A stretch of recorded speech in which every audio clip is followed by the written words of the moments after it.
Here we're going to look at what we call a spherical conductor with a cavity inside. And what's often confusing here is not that the problem is difficult to work with, but that we sometimes confuse it with a different circumstance, a different situation where you actually have another charge inside the cavity.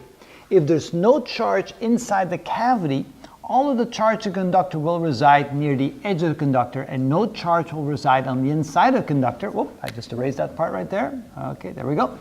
And so therefore, whether or not there's a cavity there or not really makes no difference when we look at it from the Gauss's law perspective.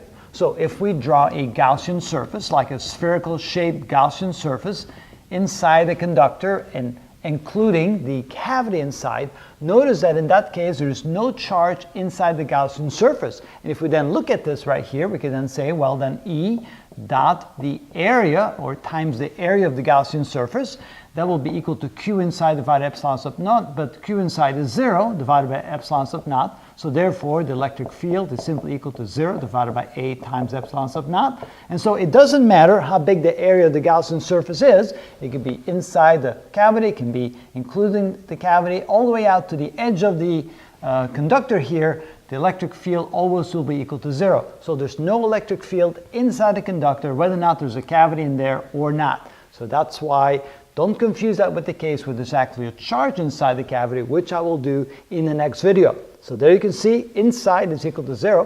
What about outside the conductor? What if you want to know the electric field, like say right there? E is equal to question mark.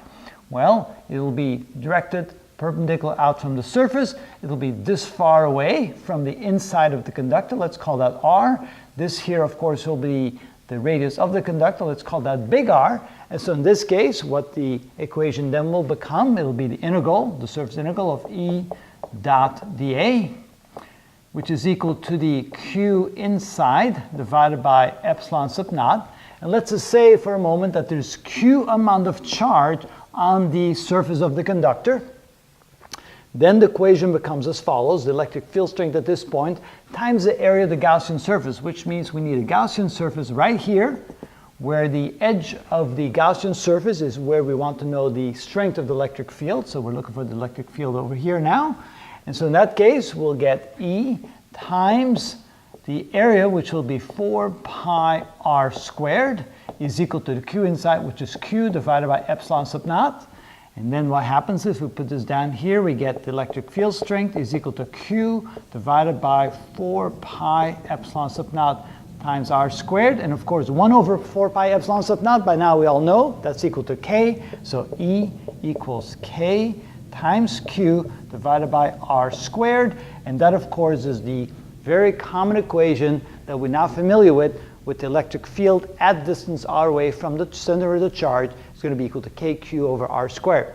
So outside the sphere, the electrical, or we should say the spherical conductor with charge Q, it's going to be that. Inside, it's going to be 0.